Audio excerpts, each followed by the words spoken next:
आशा करता हूँ आप सब बहुत अच्छे होंगे। मेरा नाम है सिद्धांत अग्निहोत्री। स्टडी आईक्यू पे आपका बहुत बहुत स्वागत है। यूपी सरकार ने एसेंशियल सर्विस एक्ट को इन्वोक कर दिया है और अब आप स्ट्राइक नहीं कर सकते अगले 6 महीने तक, जो भी गवर्नमेंट डिपार्टमेंट्स है। तो हम इसकी बात करेंगे। चलिए आगे बढ़ते हैं। यूपीएससी के स्मार्ट कोर्सेज आते हैं। स्टडी आईक्यू का ऐप डाउनलोड करके आप इनको अवेल कर सकते हैं।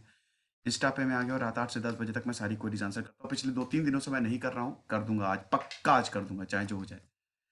तो यूपी गवर्नमेंट ने वेंसडे को एसेंशियल सर्विस मेंटेनेंस एक्ट जो है स्टेट, इसको एक्सटेंड कर दिया है 6 महीने के लिए। अब ये सारे डिपार्टमेंट्स और कॉर्पोरेशंस में लागू होगा। अब इसके अंदर है क्या? देखो, सबसे पहली बात तो इसमें पुलिस को ताकत है कि अरेस्ट कर सकते हैं, right to arrest without a warrant.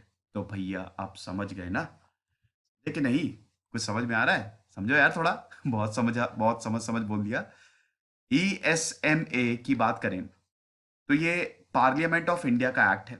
1968 में इसको लाया गया था। इसमें ये इंश्योर किया जाता है कि देखिए, कुछ एसेंशियल सर्विस होती हैं जैसे डॉक्टर्स, रेलवेज, ये सब एसेंशियल सर्विस है ना। अगर ये रुक जाएंगी, मान लीजिए कि रेलवे के एम्प्लॉयज स्ट्राइक पे आ गए, तो इकोनॉमी तो छोड़िए, बहुत लोगों को भी घाटा होगा, बड़ी दिक्कत हो जाएगी। तो ऐसा ना हो। पब्लिक ट्रांसपोर्ट हो गया, हेल्थ सर्विसेज हो गया, ये जो सर्विसेज है वो चलती रहें, इनके जो एम्प्लॉय हैं वो स्ट्राइक पे ना जाएं। क्योंकि दोस्तों देखिए, कोविड-19 में बहुत सारे केसेस ऐसे आए हैं, जैसे डॉक्टर स्ट्राइक पे चले गए, वो बता रहे हैं कि हमारी सैलरी नहीं मिली, हम 2-3 महीने से ऐसे ही काम कर रहे हैं, लेकिन उसके बावजूद वो काम किए जा रहे हैं। ऐसा बहुत बार हमको देखने को मिला है, न्यूज पे आपने देखा। तो हेल्थ सर्विस या पब्लिक ट्रांसपोर्ट, ये एसेंशियल सर्विसेज, ये रुके ना, इसलिए इसको इन्वोक किया जाता है, ताकि अगर आप ऐसा करेंगे तो पुलिस फिर आपको सीधा उठा के जेल में डालेगी। ये जो ईएसएमए लॉ है, ये पार्लियामेंट ऑफ इंडिया ने बनाया था।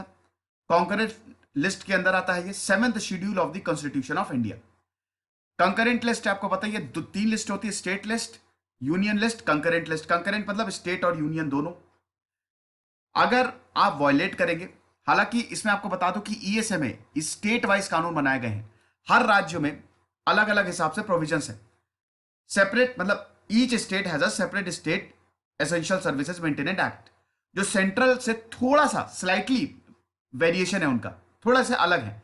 लेकिन दोस्तों, मुद्दा यही है, मतलब उसका जिस्ट यही है कि पुलिस जो है वो किसी को भी विदाउट वारंट के अरेस्ट कर सकती है अगर आपने इसको, मतलब ये जो एसेंशियल सर्विसेज हैं, इसको हैम्पर करने की कोशिश की। अब ये बहुत पावरफुल एक्ट है और यहां पे एक इसका क्रिटिसिज्म यही किया जाता है, भाई अरेस्ट की बात है यार, आप पुलिस को कैसे पूरी तरीके से पावर दे सकते हो? जब जब हमने पुलिस को पूरी पावर दी है, दिक्कत होती है।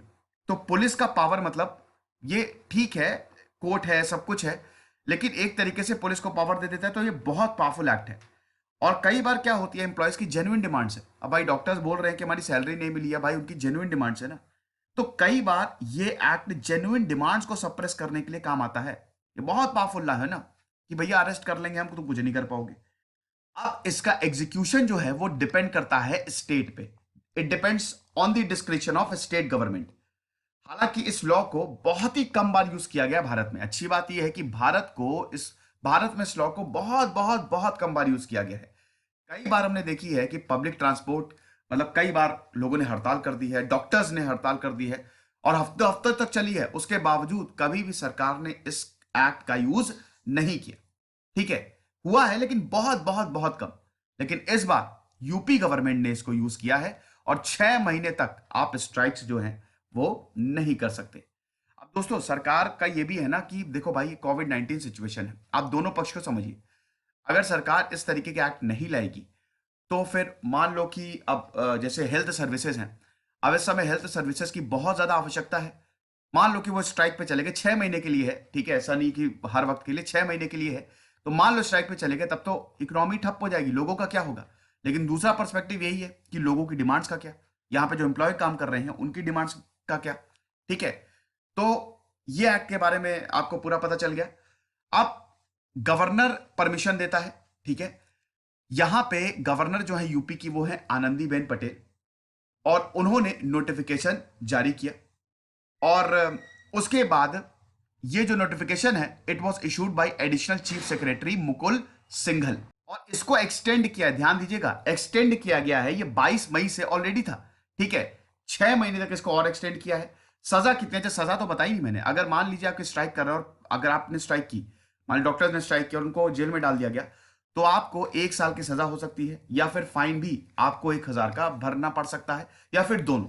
नोटिफिकेशन में देख लीजिए क्या लिखा है कि कोई भी सर्विस जो कि कॉर्पोरेशन ओन्ड या फिर कंट्रोल्ड बाय स्टेट गवर्नमेंट है, या कोई भी service under a local authority, ये स्ट्राइक नहीं कर सकते अगले 6 महीने के लिए। तो अब दोस्तों बात यही है कि सवाल ये उठता है कि ये एकदम से क्यों एक्सटेंड किया गया। देखिए थर्सडे को क्या हुआ था कि सेंट्रल ट्रेड यूनियंस ने नेशन वाइड स्ट्राइक मतलब पूरे देश में हम स्ट्राइक करेंगे, सेंट्रल ट्रेड यूनियंस जो है ना, बहुत सारी यूनियंस है, उन्होंने ये बोल दिया था।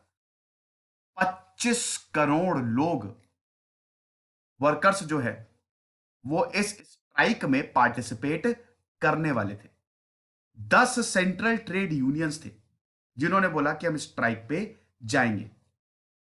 इंडस्ट्रियल यूनिट्स भी थे, private sectors, big and small sectors, सबने नोटिस जो है वो सबमिट कर दिया था, ज्यादातर स्टेट्स को सबमिट कर दिया था कि हम स्ट्राइक करने वाले हैं, ठीक है।